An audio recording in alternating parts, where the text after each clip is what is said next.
Le parfum de vieux papier, l'air froid qui pinçait les narines, et cette peur inavouée qui flottait dans les couloirs du tribunal de grâce. Je m'en souviendrai toujours.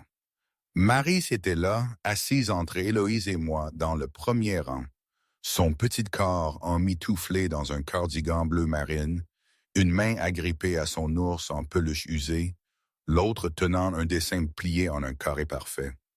Elle n'avait pas prononcé un mot de la matinée, mais elle ne détournait pas le regard. Elle était prête, je le savais. Et moi, Julien, costard gris impeccable, la main près de la sienne, à portée de réconfort, mais respectant son espace. Mon cœur tambourinait à mes côtes, une cadence folle, mais mon visage restait calme. Il ne s'agissait pas de mes nerfs, de ma réputation, de mes affaires. Non, il s'agissait de sa voix et de ce qu'elle avait enfin choisi d'en faire. De l'autre côté de la salle, Sophie rayonnait en blanc, une robe de couturier, des boucles douces, un maquillage à l'épreuve des larmes qui luisaient quand elle tapotait ses joues d'un mouchoir de soie. Son avocat, un homme aux cheveux argentés avec un sourire de star de télé, lui murmura quelque chose à l'oreille. Elle hocha la tête, ses yeux scintillants de fausse émotion. La salle était bondée, la presse alignée discrètement au fond. Quelques-uns chuchotaient, se demandant si l'enfant allait parler. Je les ai ignorés. Mon regard fixé sur Marie, sur la vérité, notre vérité. La juge est entrée, sévère, âgée, mais avec un regard perçant. Ce n'était pas sa première audience de garde très médiatisée, et ce ne serait pas la dernière. Elle ajusta ses lunettes, parcourut les dossiers d'un air grave, puis, d'une voix mesurée, dit « Procédons ». C'était le moment. Le moment où tout basculerait. Mais pour comprendre pourquoi nous étions là, pourquoi j'avais le sentiment d'avoir passé la dernière année à essayer de rattraper un temps que j'avais stupidement laissé filer, il fallait revenir un peu en arrière. Quelques semaines, non, quelques mois avant ce jour, je crois que c'était en avril, un mardi ou un mercredi, je me mélangeais les pinceaux avec le temps. La vie à Genève, mes affaires à gérer, les allers-retours entre la Suisse et ma maison près d'Aix-en-Provence. C'était un tourbillon. Et dans ce tourbillon, j'avais laissé Marie glisser, lentement, insidieusement. Je pensais qu'elle était juste en deuil. Rachel, sa mère, mon amour, était partie il y avait 1 an. Le cancer l'avait emportée, laissant derrière elle un vide abyssal, un silence que Marie, ma petite fille de 8 ans, semblait avoir absorbé. Elle avait cessé de parler le jour où Rachel s'était éteinte. Plus un mot. Un mutisme sélectif, disait le thérapeute, une façon de se protéger. Je pensais la protéger en épousant Sophie. Mon Dieu, quelle erreur! Sophie, elle était si charmante, éblouissante même, toujours parfaitement coiffée, souriante. Elle avait su se faufiler dans ma vie, dans nos vies, à un moment où j'étais brisé. Elle m'avait convaincu qu'elle prendrait soin de nous, qu'elle serait la présence maternelle dont Marie avait tant besoin. Je voulais y croire. J'étais aveugle, mon Dieu, à quel point j'étais aveugle. Je me souviens d'une conversation avec Héloïse, ma sœur aînée, au début de ma relation avec Sophie. Héloïse avait toujours eu ce don pour démasquer les gens.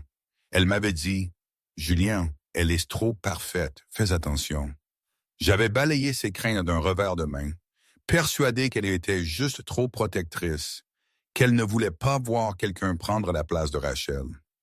Je regrette tellement de ne pas avoir écouté mon instinct, les petits signaux, les murmures. Le premier signe, je pense, ce fut la nounou, Clémentine, qui était avec nous depuis des années. Elle est partie brusquement, du jour au lendemain, sans vraie explication. J'étais à Genève à l'époque, et elle m'a juste laissé un message étrange. Quelque chose comme « Monsieur Anderson, j'espère que vous regardez. C'est tout ce que je peux dire. » J'ai trouvé ça bizarre, mais j'ai mis ça sur le compte du stress ou d'une dispute avec Sophie. Le stress, toujours le stress. Mon excuse pour tout. Puis, il y a eu Marie. Les petits détails. Elle avait arrêté de me demander de l'aborder le soir. Elle tressaillait quand les pas de Sophie résonnaient dans le couloir. Ses dessins, qui avant débordaient de couleurs vives, étaient devenus plus sombres, les personnages minuscules, recroquevillés. Son lapin en peluche fétiche, celui que Rachel avait cousu à la main, je l'ai retrouvé une fois dans la poubelle, comme un déchet. Sophie m'avait dit que Marie l'avait jeté elle-même en crise de colère.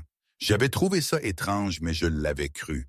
Ou du moins, j'avais voulu la croire, dit la mère.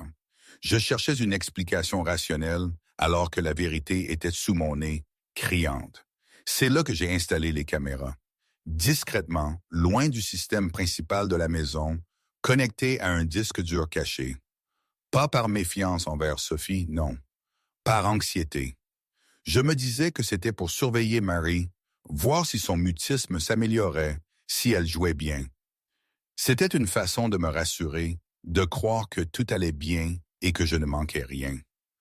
Un parent ne veut jamais croire le pire de quelqu'un qu'il a invité dans la vie de son enfant. Mais mon cœur, lui, mon instinct, avait déjà perçu une discorde.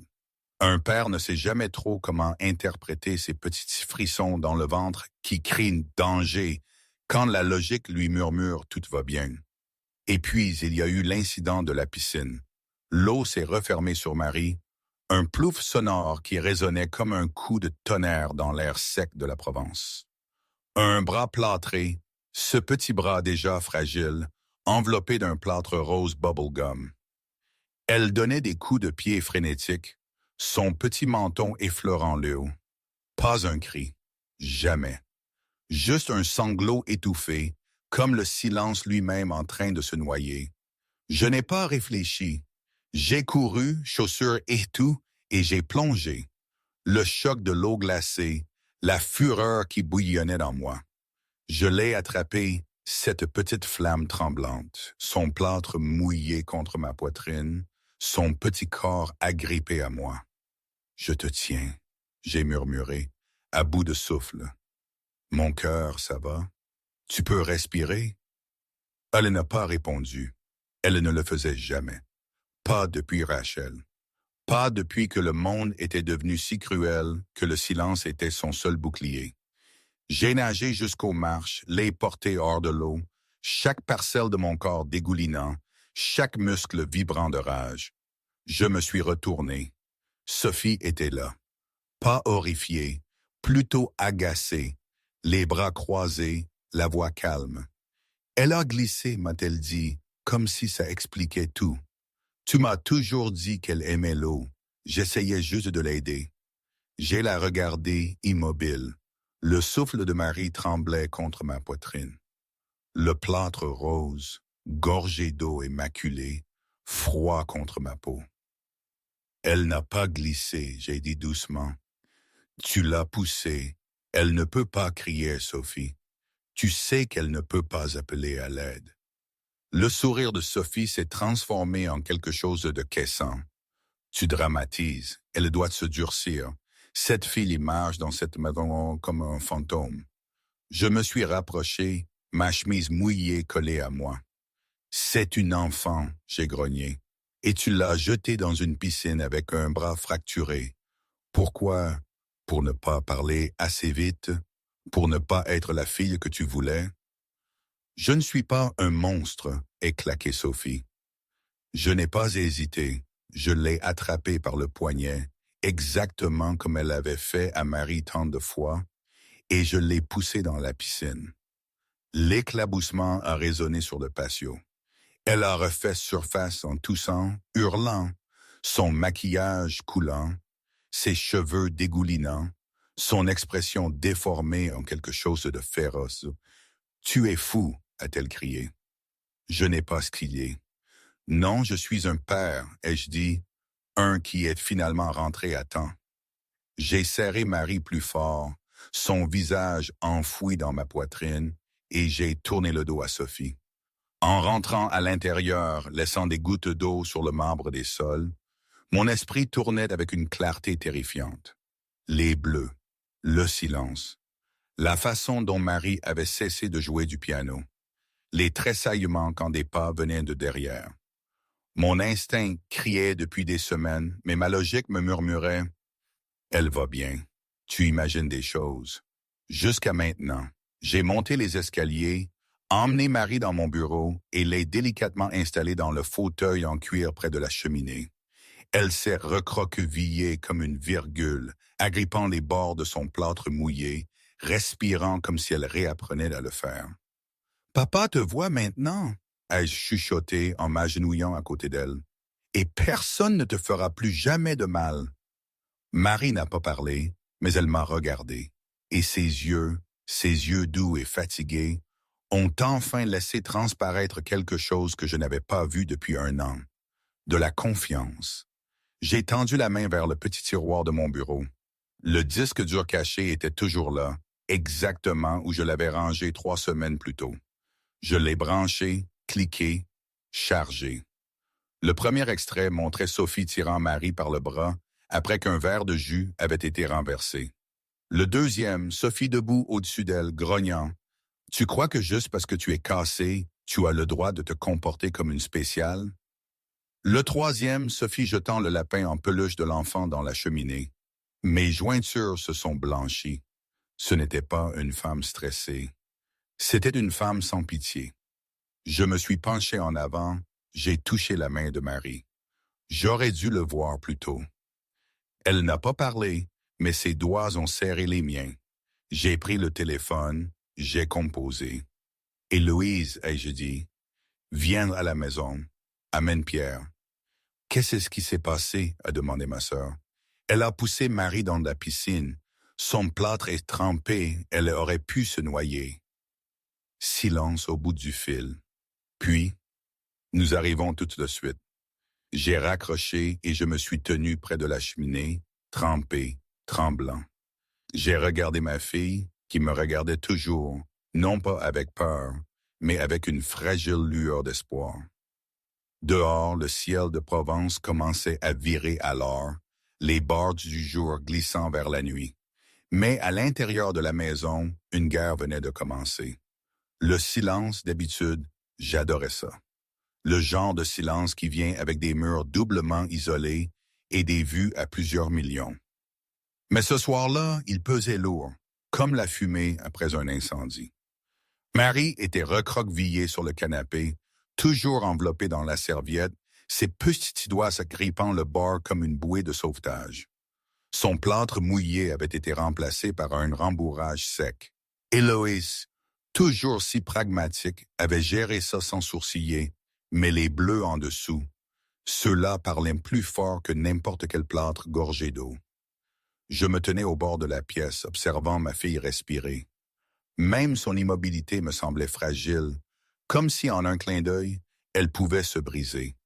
Je ne l'avais pas quittée depuis des heures. Héloïse est entrée de la cuisine, tenant une tasse fumante. « Camomille, » dit-elle doucement, me l'attendant. « Pour toi, pas pour elle. Elle ne voudra rien encore. »« Merci, » ai-je répondu, la voix rauque. « Elle a mangé ?» Héloïse secoua la tête. N'a même pas regardé le sandwich que j'ai fait. Elle est restée assise à regarder par la fenêtre. J'ai fixé le thé. La vapeur montait lentement, presque pensivement. J'aurais dû savoir, ai-je marmonné. Tu savais, dit Héloïse, assise en face de moi. Pas à temps, mais tu savais. C'est pour ça que tu as mis les caméras. J'ai expiré longuement, rempli de regrets. Elle s'éloignait de moi, ai-je admis. Elle ne demandait plus à être bordée, elle se figeait quand Sophie l'appelait. J'ai mis ça sur le compte du stress, du deuil. Je pensais qu'elle avait juste besoin d'espace. Non, répliqua Héloïse. Elle avait besoin de sécurité, et maintenant, elle l'a. J'ai levé les yeux. L'a-t-elle vraiment? De l'autre côté de la pièce, Marie tournait une page de son carnet de croquis. Aucune réaction, aucun signe qu'elle avait entendu, mais sa prise sur le crayon se resserra. Pierre est revenu avec un dossier épais à la main. « Les ordonnances de protection sont en cours, » annonça-t-il. « J'ai un juge en attente pour les signer d'ici demain matin. »« Bien, » ai-je dit. « Assurez-vous que le nom de Sophie ne touche plus jamais la tutelle légale. » Pierre hocha la tête. « Elle va riposter, probablement en parler publiquement. » Qu'elle le fasse, dit Héloïse platement. Nous avons des horodatage, des images, des témoignages, des rapports médicaux, et la vérité, ai-je ajouté. Là, il faut que j'intervienne un instant. Tout ça, cette histoire de violence, de manipulation, le fait de se sentir aveugle alors que la vérité était sous mon nez, c'est tellement humain, non? Je veux dire, on est censé être des adultes rationnels, capables de voir les choses clairement.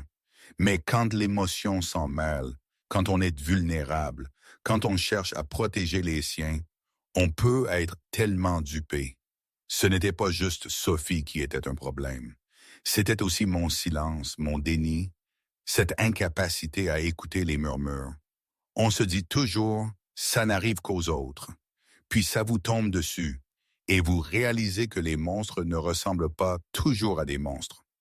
Ils ont des beaux sourires et des mots doux. Ça me fait réfléchir, même aujourd'hui. Comment on peut si facilement se tromper et comment on apprend à se faire confiance à nouveau. C'est un chemin compliqué, pas une autoroute bien droite. Fin de la parenthèse, reprenons. J'ai pris conscience de ce qui nous attendait. Les gros titres, les hashtags, les fuites. Internet aimait le scandale. Et Sophie avait le genre de visage qui passait bien à l'écran. J'avais bâti des empires sur les cycles de presse. Je savais à quelle vitesse la sympathie pouvait être détournée. Mais cette fois, il ne s'agissait pas de nuire à l'image. Il s'agissait de Marie. Je me suis levé et je suis allé vers elle. Salut mon cœur, et je dis doucement, en m'agenouillant. Est-ce que je peux m'asseoir? Elle n'a pas levé les yeux, mais elle a légèrement glissé sur le côté. C'était toute la permission dont j'avais besoin. Je me suis assis à côté d'elle, silencieux, attentif.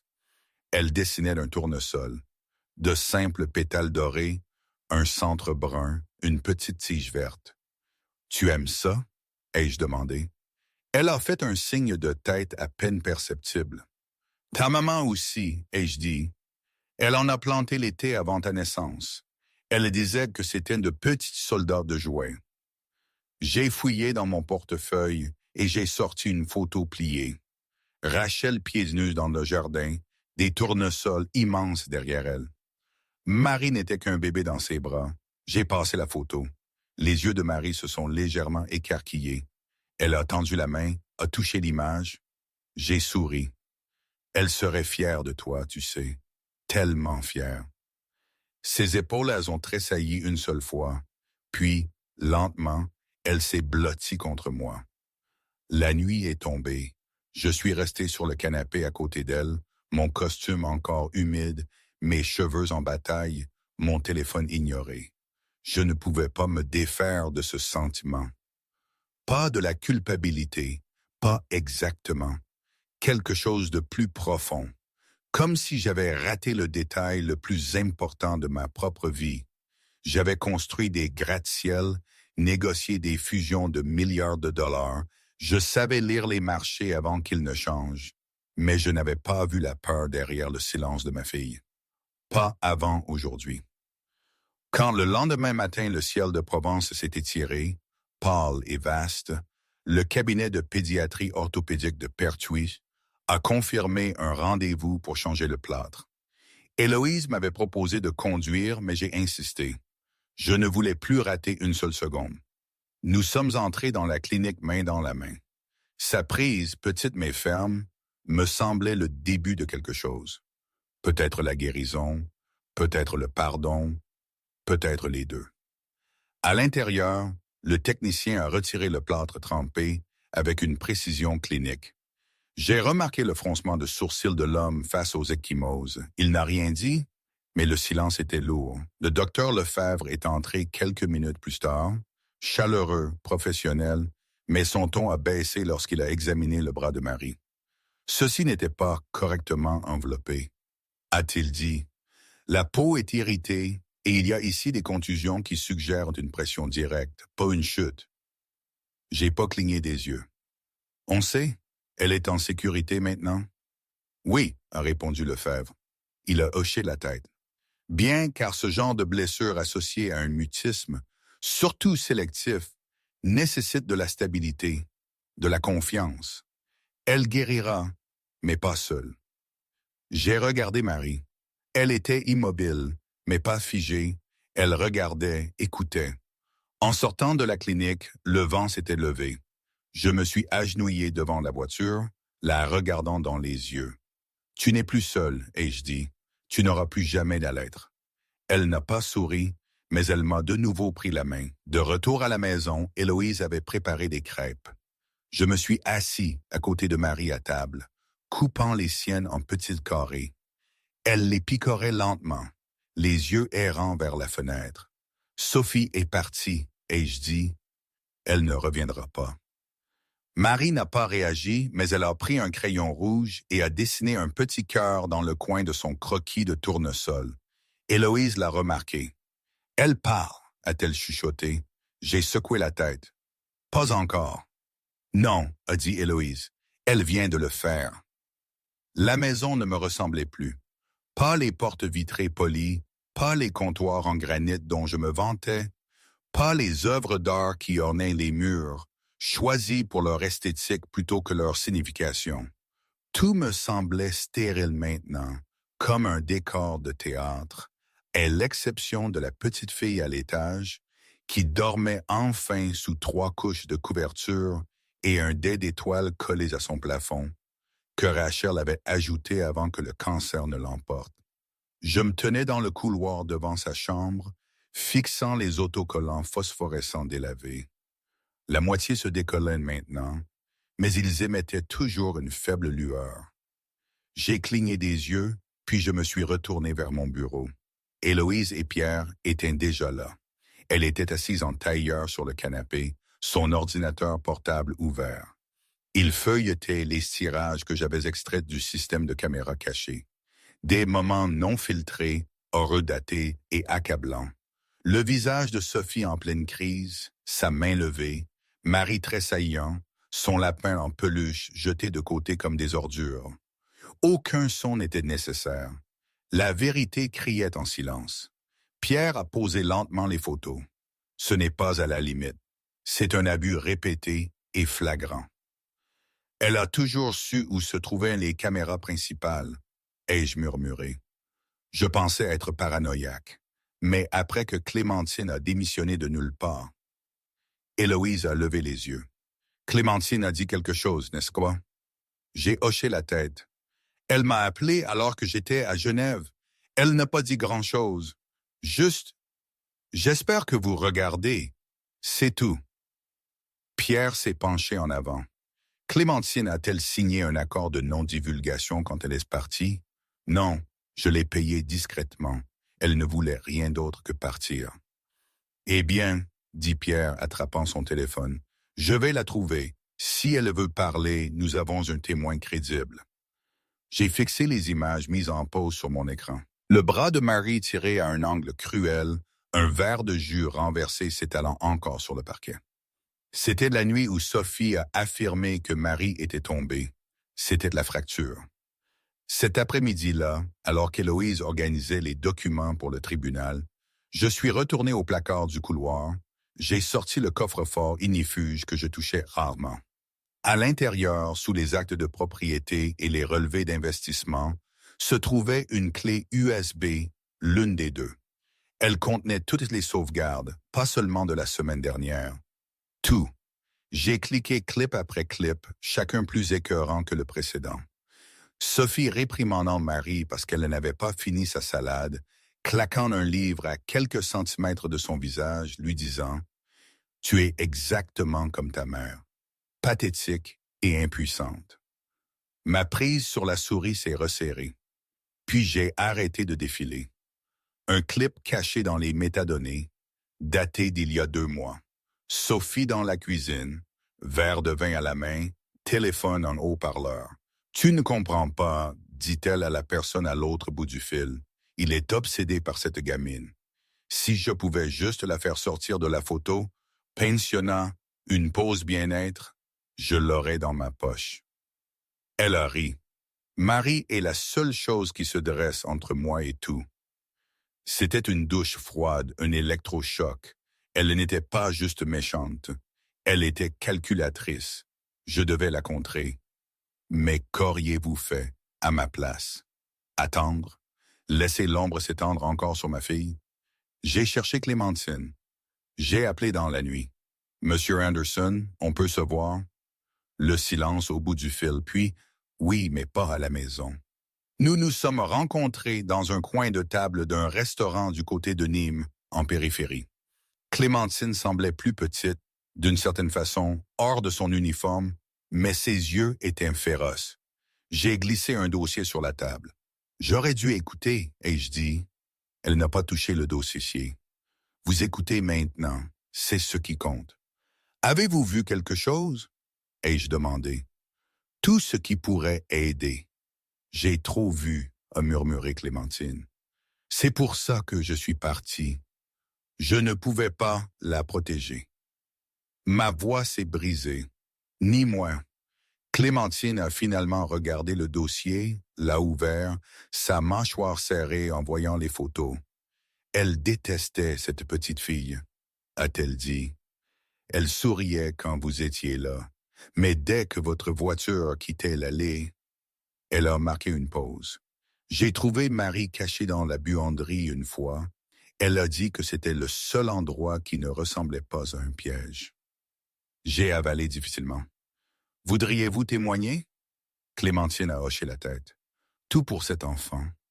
Le lendemain matin, je me tenais dans le foyer avec Héloïse. La voix de Sophie résonnait faiblement depuis la chambre d'amis à l'étage. J'ai fait du thé, a-t-elle appelé. Marie se sent mieux. Héloïse a levé un sourcil. Elle est toujours là. Je voulais que tout reste calme pour Marie, et je dis doucement. Pas de scène, pas avant que tout soit déposé. Tu es trop prudent, a averti Héloïse. Elle est dangereuse quand elle est acculée. Nous n'avons pas eu à attendre longtemps. Sophie a descendu les escaliers en soi et en confiance. Son sourire était poli, ses yeux balayant la pièce. « Eh bien, regardez-nous » a-t-elle gazouillé. Toujours tendue? Héloïse s'est tenue comme de l'acier à côté de moi. « Tu dois faire tes affaires. » Le sourire de Sophie n'a pas vacillé. « Pardon? » Nous avons des images, ai-je dit. Tu as blessé ma fille. Tu l'as manipulée. Tu m'as menti. Ton temps ici est terminé. Les lèvres de Sophie se sont entr'ouvertes, puis se sont recourbées. Tu délires. Tu crois que quelques clips de caméra vont tenir la route. Elle est muette. Tu n'as pas de son, pas de contexte. Je l'ai fixé. J'en ai assez, et j'ai Clémentine. Ça l'a secoué. Son visage s'est durci. Tu vas le regretter. Je vais rendre ça public. Dire que tu es instable. Dire au monde que tu as fabriqué ça. Que tu me punis parce que j'ai refusé un contrat de mariage. Vas-y, ai-je dit. Mais chaque mot que tu prononceras sera suivi d'un horodatage et d'un numéro d'image. J'ai construit des entreprises technologiques. Tu crois que je ne sais pas comment authentifier des preuves numériques? Sophie a traversé la pièce en furie. Héloïse s'est tournée vers moi. Fais-le maintenant. J'ai sorti mon téléphone composé. Pierre, dépose les papiers. 20 minutes plus tard, Sophie traînait des valises dans le couloir, claquant des portes et murmurant des menaces. Marie était à l'étage, inconsciente ou faisant semblant de l'être. Quand la porte d'entrée s'est finalement refermée derrière Sophie, Héloïse a expiré. « C'est fini? » J'ai secoué la tête. Loin de là. Ce soir-là, Marie est descendue en silence. Dans sa main, son carnet de croquis. Elle s'est assise à la table de la salle à manger et a tourné une page vierge. Un homme, une petite fille et un tournesol entre eux. Pas de mots, juste des couleurs. Je me suis assis à côté d'elle, observant chaque coup de crayon. C'est ainsi que la guérison commençait. Pas par de grandes déclarations ou des excuses retentissantes, mais par des dessins discrets, par le retour en douceur de la confiance. Dans le bureau de sa thérapeute, Dr. Claire Bertrand, Marie était assise en tailleur. Un chiot Golden Retriever, pelucheux et joueur, venait de terminer un jeu d'énigmes. L'autre enfant dans la pièce applaudit. Marie, elle, a ri. Ce n'était pas fort, ça n'a pas duré longtemps, mais c'était vrai. C'était de la première fois. La Dr. Claire Monroe, sa thérapeute, l'avait noté silencieusement. Plus tard, elle me dirait, elle trouve de petits coins de sécurité. Elle teste le monde à nouveau, un sourire à la fois. Je n'ai pas pleuré. Je le faisais rarement. Mais quand j'ai fermé la porte ce soir-là, je me suis appuyé contre elle pendant 1 minute entière, juste en respirant. Mais l'espoir a une étrange façon d'arriver avec des complications. Cette même nuit, l'avocat de Sophie a demandé une visite supervisée. Son argument: Marie me manque. Elle me l'a dit avant que Julien ne l'empoisonne contre moi. L'équipe juridique a ri de l'audace. Pas moi, car au fond, je savais que le tribunal ne se rangeait pas toujours du côté de la logique. Il se rangeait du côté de la perception. Le lendemain matin, alors que j'examinais les dossiers dans mon bureau, un email anonyme est tombé dans ma boîte de réception. Pas d'objet, pas de signature, juste 6 mots. Elle nous a fait ça aussi. En pièce jointe, un PDF. Des coupures de presse de Bretagne datant de 6 ans. La femme dans l'article me semblait étrangement familière. Même yeux, même sourire, non différent. Sophie Lebrun, accusée d'avoir mis un enfant en danger. Aucune accusation formelle. Le père avait retiré l'affaire. Le nom de l'enfant, Zoé, 7 ans, bras cassés. Est tombée dans l'escalier. J'ai eu froid. Ce n'est pas une première délinquante, ai-je murmuré. C'est un modus operandi. J'ai partagé le fichier avec Pierre, qui a secoué la tête. Si c'est légitime et que nous pouvons le vérifier, nous avons l'arme du crime. Les juges se soucient des comportements répétés. Héloïse était déjà au téléphone. Je vais trouver le père, voir s'il veut parler. J'ai ouvert mon ordinateur portable et cliqué sur le site du projet Marie. Toujours rudimentaire, toujours brut, mais maintenant il avait un but. J'ai commencé à rédiger une section appelée « L'invisible ». Un espace où les familles pourraient signaler les signes avant-coureurs comportementaux, une plateforme pour que les schémas émergent avant que les dommages ne deviennent irréversibles, non seulement pour Marie, mais pour chaque enfant comme elle. Ce soir-là, avant que Marie ne s'endorme, elle m'a tendu un dessin. 2 filles debout devant une fenêtre. L'une tenait un tournesol, l'autre portait un plâtre. Dehors, une tempête. À l'intérieur, de la lumière. Je n'ai pas demandé qui était la deuxième fille. J'ai juste murmuré, on la protégera aussi. Et pour la première fois depuis des jours, Marie a hoché la tête. La pièce était peinte de couleurs douces, des murs bleus pâles, des rideaux crème, un tapis rond où de petits doigts traçaient des cercles invisibles. Marie était assise en tailleur au milieu de tout ça, un ours en peluche calé sous son coude, et une thérapeute guidant doucement la conversation sans avoir besoin de beaucoup de mots. La Dr. Claire Monroe avait travaillé avec des enfants traumatisés pendant 2 décennies. Mais Marie était différente. Elle ne résistait pas. Elle observait, elle écoutait, elle absorbait. Et ce jour-là, pour la première fois, elle a prononcé seulement 2 mots. Ce jour-là, la Dr. Monroe a cligné des yeux mais n'a pas insisté. Au lieu de cela, elle a hoché la tête lentement et a dit « Je me souviens ». Le silence qui a suivi n'était pas vide.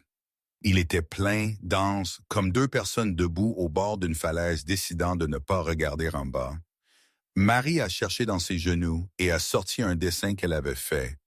Une piscine, un plâtre rose et une femme au visage griffé de traits épais et en colère. Dehors, j'attendais dans le couloir, les genoux ballants, les mains serrées. Au moment où la porte s'est ouverte, Claire est sortie, son expression indéchiffrable. Elle se souvient clairement, a-t-elle dit doucement, et elle commence à faire confiance au fait que ce souvenir ne la brisera pas. J'ai hoché la tête une fois, la mâchoire serrée. Elle est plus forte que moi à son âge, a ajouté Claire. Je l'ai regardée. Pensez-vous qu'elle y ira bien? La thérapeute n'a pas hésité. Je pense qu'elle l'est déjà. Ce soir-là, de retour à la maison, Marie était de nouveau calme, mais d'une manière différente, pas renfermée, juste observatrice. Elle m'a suivi dans la cuisine, tenant un dessin au crayon derrière son dos. Quand je me suis agenouillé à côté d'elle, elle l'a déplié et me l'a tendu. Un tournesol grand, jaune, épanoui, et en dessous, deux personnages filiformes, un grand, un petit. Ils souriaient tous les deux. « C'est nous ?» ai-je demandé doucement. Elle a hoché la tête une fois, puis a posé sa main sur la mienne. Ses doigts étaient froids mais fermes. Pendant ce temps, à l'autre bout de la ville, Sophie travaillait sa propre forme de thérapie, le contrôle des dégâts. Son équipe avait lancé un site web, des archives photos soigneusement sélectionnées et une série de 5 épisodes en direct sur Instagram intitulée « Derrière les gros titres ». Dans la première vidéo, elle était assise sur un canapé en velours, racontant en larmes son expérience avec un homme profondément dominateur. « On ne me laissait pas élever l'enfant, disait-elle. Tout ce que je faisais était transformé en quelque chose de laid. J'aimais cet enfant. Je l'aime toujours. » Mais alors que les vues grimpaient par millions, les commentaires aussi, tout le monde n'était pas convaincu, surtout lorsqu'un internaute calé en technologie a publié une comparaison côte à côte de l'ancienne identité de Sophie en tant que Sophie Lebrun en Bretagne et son identité actuelle. La ressemblance était troublante. La question n'était plus si elle mentait, mais depuis combien de temps. Héloïse avait retrouvé l'homme des coupures de presse, Jean Martin, ancien secouriste, vivant maintenant tranquillement dans une petite ville de Normandie. Quand elle a appelé, il n'a pas répondu. Mais quelques heures plus tard, un email est arrivé. Sujet: Zoé. Car, vous n'êtes pas la première personne à demander. J'attendais que quelqu'un, en pièces jointes, une déclaration datée, notariée, jamais soumise au tribunal. Elle détaillait un schéma dérangeant. Cruauté émotionnelle, manipulation mentale, isolement, et oui, une chute dans les escaliers qui ne correspondait pas à l'histoire que Sophie avait racontée. Zoé s'était cassé le bras à 2 endroits. Les dossiers hospitaliers étaient toujours archivés. Jean avait retiré l'affaire après avoir été menacé d'une plainte pour diffamation. Il n'avait pas l'argent pour se battre. J'ai lu l'email 3 fois, puis je l'ai transféré à Pierre avec une seule ligne. Montez le dossier, maintenant. Le lendemain, au centre de lecture de Marie, quelque chose d'inattendu s'est produit. Lors d'une activité en petit groupe, l'une des conseillères a demandé « Qu'est-ce que vous aimeriez que les adultes comprennent mieux ?» La salle est devenue silencieuse. Puis Marie a levé la main doucement, mais sans hésitation. La conseillère, stupéfaite, a hoché la tête. « Oui, Marie. » La petite fille a baissé les yeux puis les a relevés. Sa voix était petite, mais elle portait. Parfois, on ne parle pas parce que c'est plus sûr de rester silencieux. Ce moment n'est pas devenu viral. Il n'a pas été filmé, mais il a secoué la pièce. Pendant ce temps, ma concentration s'était rétrécie. Chaque moment libre était consacré à la construction du projet Marie, désormais bien plus qu'un concept. Je me suis associé à une start-up de technologie juridique pour intégrer des signalements anonymes. Des forums de survivants ont été vérifiés, des thérapeutes ont offert leur temps. Des conseillers scolaires ont contribué avec des guides et une section a grandi plus vite que toutes les autres, le tracker de schémas, où les utilisateurs pouvaient signaler des individus qui utilisaient plusieurs alias ou changeaient de ville à plusieurs reprises après des allégations d'abus. Les noms ont commencé à s'accumuler. Un en particulier est apparu dans plusieurs régions. Sophie, Samantha, Nathalie, Tess, différentes villes, les mêmes yeux. Je fixais l'écran. Elle n'était pas juste instable, elle était méthodique. Mais rien de tout cela n'avait d'importance sans la reconnaissance du tribunal.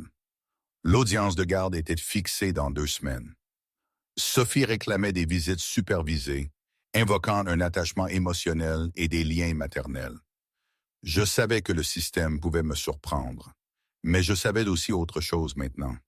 Je n'étais plus seul. Héloïse, Pierre, Claire et surtout Marie. Elle était encore effrayée, encore en guérison, mais elle n'était plus silencieuse. Cette nuit-là, elle s'est glissée dans mon lit avec son ours en peluche, s'est blottie et a murmuré « Papa ». Mon souffle s'est coupé. « Oui, mon cœur, promets-moi que tu n'oublieras pas ce que j'ai dit. » J'ai hoché la tête, avalant la boule dans ma gorge. Jamais. De retour au tribunal. Le procès de la perception contre la vérité brute. L'avocat de Sophie a commencé. Il a brossé le portrait d'une femme dévouée, une figure maternelle, qui aurait été incomprise, dont les actes d'inquiétude pour la sécurité de Marie auraient été mal interprétés. Il a cliqué sur une télécommande. Sur l'écran derrière lui, une vidéo en boucle s'est lancée. Juste Sophie plongeant dans la piscine, soulevant Marie après qu'elle serait tombée. Ma mâchoire s'est serrée. La manipulation était habile, recadrée, redéfinie, mais pas la vérité. Sophie a laissé échapper un léger sanglot pour l'effet. Elle glissait, a-t-elle dit. J'ai paniqué. L'avocat a ajouté, il est courant que les enfants très intelligents fabriquent des émotions ou même des scénarios, surtout après une perte traumatisante. Il a gesticulé vers moi. Son père a refusé un soutien partagé. Il l'a isolée. Elle a besoin d'une présence maternelle. La salle a murmuré, mais je n'ai pas scellé, car c'était mon tour. Pierre s'est levé comme un homme insensible à la fumée. Il a parlé lentement, directement. Aucun parent ne veut croire que son partenaire pourrait blesser son enfant. Mais le déni n'est pas une protection, c'est de la négligence. Il s'est tourné vers la juge. Ce que vous êtes sur le point de voir, a-t-il dit, n'est ni édité, ni manipulé, ni dramatisé. Il a cliqué. Son écran s'est de nouveau allumé, cette fois avec les images des caméras cachées. Sophie tirant Marie par son bras fracturé, Sophie jetant l'ours en peluche à la poubelle, Sophie qualifiant Marie de son petit coup de pub, et finalement la pousser dans la piscine. Non coupé, indéniable. Pas d'onction, pas d'explication, juste la vérité. La salle d'audience était silencieuse. Même l'avocat de Sophie s'est agité inconfortablement. Puis je me suis levé. Je ne voulais pas que cela soit public, mais je veux que ma fille soit en sécurité plus que je ne veux la paix. J'ai regardé Marie et elle a hoché la tête. C'était son signal. Elle s'est levée. Héloïse a murmuré. « Tu es sûr, mon cœur? » Marie n'a pas répondu. Elle a marché vers l'avant, son ours en peluche dans une main, son dessin plié dans l'autre. Le huissier l'a aidé doucement à s'asseoir sur la chaise des témoins. La juge s'est penchée en avant. « Marie, tu n'as pas besoin de parler, mais si tu souhaites nous dire quelque chose, tu peux le faire. » Marie a baissé les yeux sur ses genoux, puis m'a regardé, puis a regardé Sophie droit dans les yeux. Sa voix, quand elle est venue, était douce, mais elle n'a pas tremblé. « Elle m'a gâché la vie », a-t-elle chuchoté. « Mais c'est elle qui m'a gâché la vie en premier. » Un halètement collectif s'est répandu dans la salle d'audience. Mes yeux se sont remplis de larmes, mais je n'ai pas bougé. Marie a déplié son dessin et l'a brandi. 2 soleils, l'un souriant, l'autre fronçant des sourcils, une légende écrite au crayon en dessous. J'ai choisi le show. La juge a ajusté ses lunettes, sa voix claire et définitive. Ce tribunal constate des preuves suffisantes d'abus émotionnels et physiques. Sophie Dupont est par la présente privée de tout droit de visite, supervisée ou autre. Une ordonnance de non-contact permanente est accordée immédiatement. Un murmure a balayé la pièce. Sophie s'est figée, puis a sifflé. « Vous ne pouvez pas faire ça. Ce n'est qu'une enfant. » Elle ne comprend pas. « Ah, elle comprend assez bien, » a interrompu la juge. « Elle comprend ce que signifie être en sécurité. » Les mains de Sophie se sont serrées en poing. Elle s'est tournée vers moi. « Ce n'est pas fini. Je te combattrai dans les médias. Je te ruinerai. » J'ai croisé son regard. Ma voix n'a pas monté. J'étais déjà ruiné, et je dis, « Le jour où je t'ai laissé t'approcher d'elle. » Plus tard cet après-midi-là, alors que nous sortions sur les marches du palais de justice, les journalistes ont afflué. Je n'ai pas parlé, mais Marie m'a serré la main très fort, et pour la première fois, elle ne s'est pas dérobée aux caméras. Héloïse s'est penchée et a murmuré, « Cette fille vient de tout changer. » J'ai souri faiblement. Non, elle nous a juste rappelé ce à quoi ressemble le courage. Ce soir-là, après le dîner, Marie s'est blottie contre moi sur le canapé. Nous avons regardé de vieilles vidéos de sa mère, Rachel, dansant dans le jardin avec une Marie en bas âge, enveloppée dans une serviette rose. Marie a gloussé doucement. Je me suis tourné vers elle. Tu te souviens d'elle? Elle a hoché la tête. Tu crois qu'elle serait fière de toi? Elle a posé sa tête sur mon épaule. Elle serait fière de toi aussi. Le projet Marie, il a vraiment pris son envol grâce à un autre email. Elle nous a fait ça aussi. De la part d'un père célibataire au Texas, un certain Connor Blake. Il racontait son histoire tellement similaire avec une Samantha qui avait promis d'aimer sa fille, puis l'avait blessée. Les photos, une petite fille de l'âge de Marie, un bleu sous l'œil, un hibou en peluche froissé au sol. Personne ne nous a cru, disait l'email, mais j'ai vu votre vidéo du tribunal. Je l'ai vue, et je sais maintenant que ce n'était pas la faute de ma fille. Ça m'a retourné. J'ai imprimé les photos, les ai étalées sur mon bureau. J'avais envie de hurler, mais au lieu de ça, j'ai pris le téléphone. Pierre, ai-je dit, j'ai besoin de toi. 3 semaines plus tard, le projet Marie est né. Ce n'était pas un communiqué de presse ni une campagne de vanité. C'était un refuge numérique, une plateforme sécurisée où les survivants d'abus silencieux, émotionnels, psychologiques ou autres, pouvaient partager leurs histoires anonymement, en toute sécurité, à voix haute. J'ai utilisé mon nom, mes ressources et ma honte. Parce que la honte grandit dans le silence, ai-je dit lors du lancement en direct, mais la lumière du soleil ne laisse rien se cacher. Le site a planté 2 fois ce jour-là à cause du trafic. Des milliers de messages ont afflué. Des mères, des enseignants, des soignants, même des adultes encore en train de guérir de blessures pour lesquelles ils n'avaient jamais eu de mots. Pendant ce temps, Pierre a suivi la trace de Sophie et ce qu'ils ont trouvé était stupéfiant. Sophie, alias Samantha, Nathalie Dubois, Tess avait laissé derrière elle une série de relations brusquement terminées, des dossiers de justice familiale scellés et des accords de confidentialité privée dans 4 régions. Et pourtant, aucune condamnation. Juste des histoires qui semblaient trop similaires pour être ignorées. J'ai tout compilé. Avec la permission des familles qui ont partagé, j'avais des preuves, des visages, des dates, de la cohérence. Maintenant, il fallait que ce soit indéniable.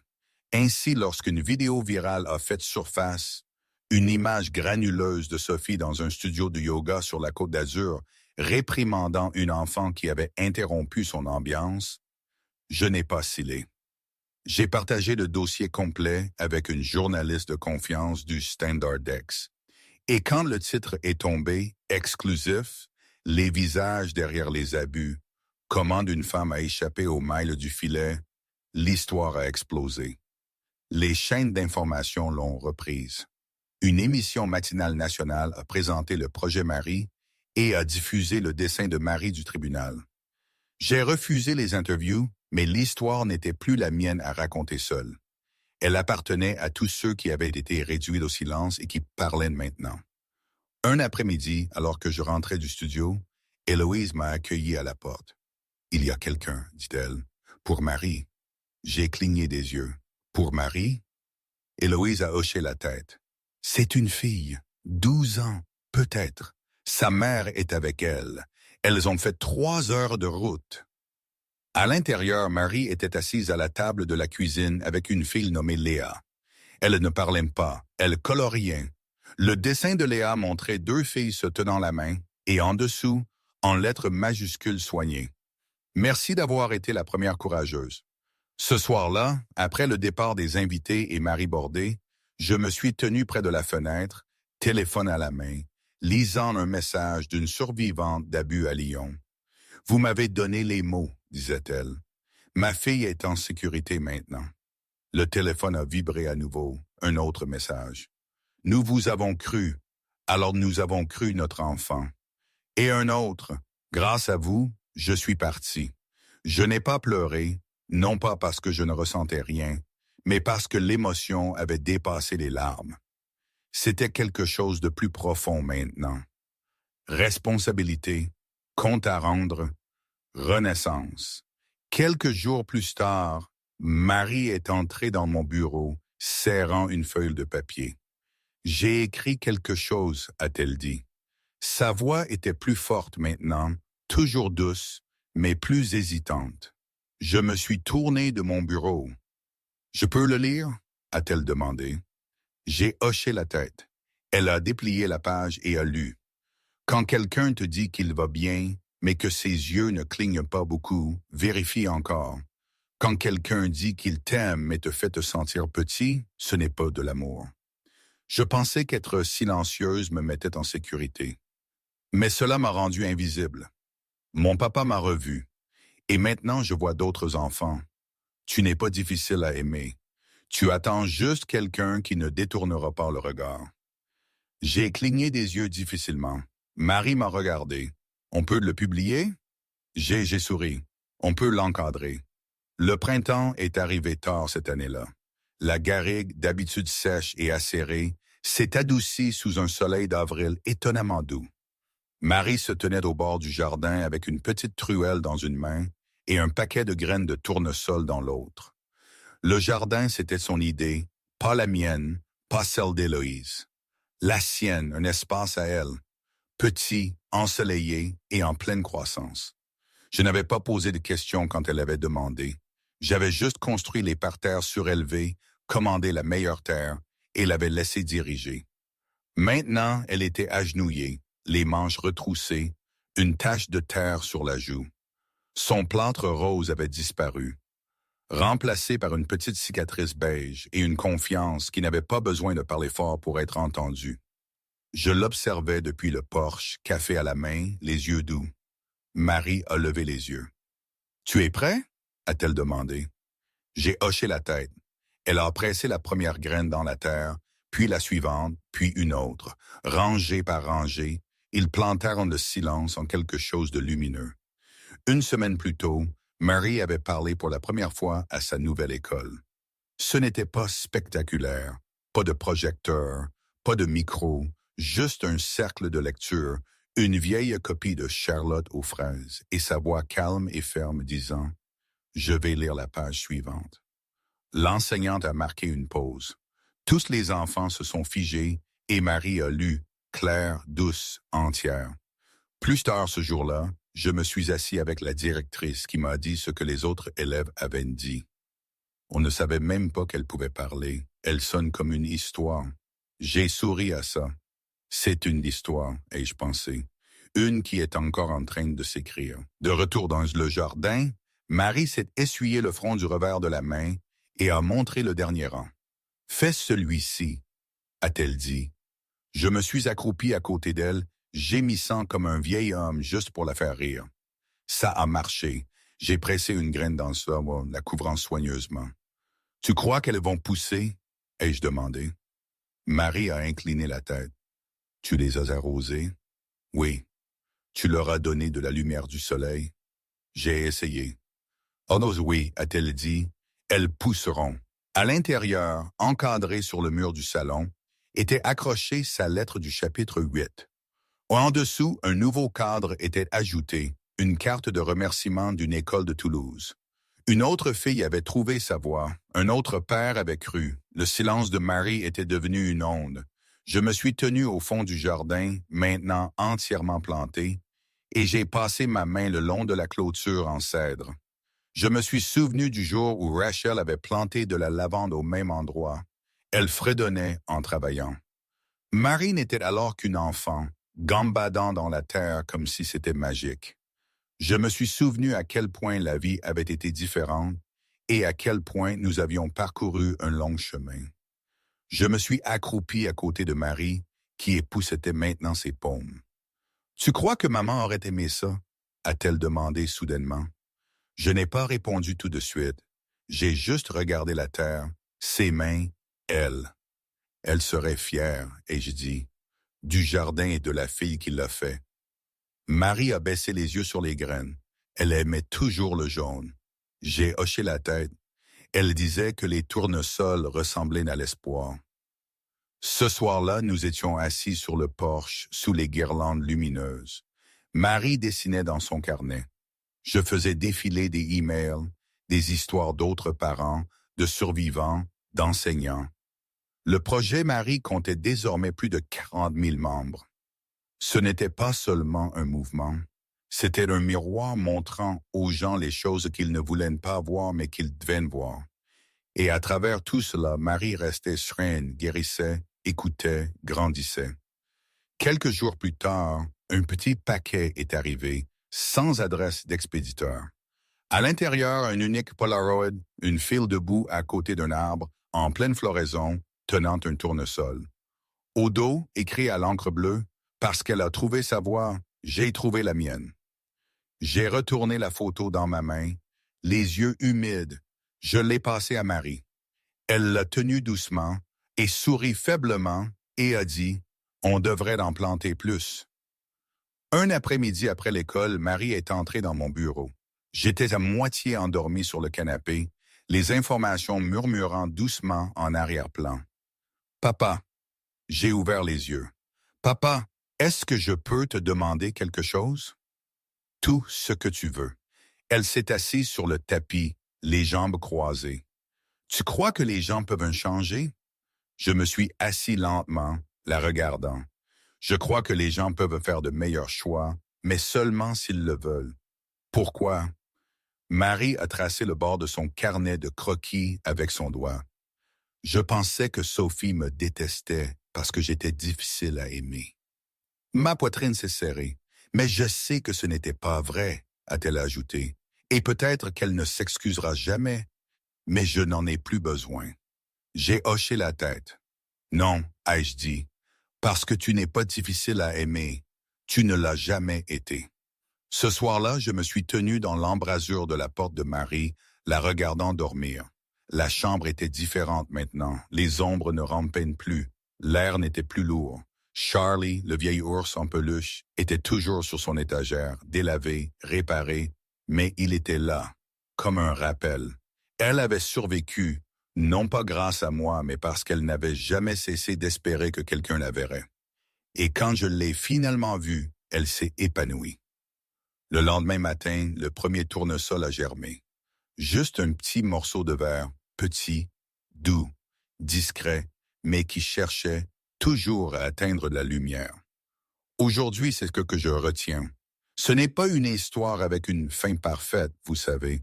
Les blessures ne disparaissent pas juste parce qu'une personne mauvaise est partie. La confiance, ça se reconstruit morceau par morceau, comme ces petites pousses qui sortent de la terre. Mais il y a une différence majeure. La lumière est là. Et Marie, ma Marie, elle continue de choisir le soleil chaque jour. Ce n'est pas une victoire éclatante avec des feux d'artifice. C'est une succession de petits matins calmes, de dessins partagés, de mots chuchotés. C'est ça la vraie vie, non? C'est le désordre, c'est l'incertitude, mais c'est aussi cette lueur qui refuse de s'éteindre. C'est la sienne. Et c'est tout ce qui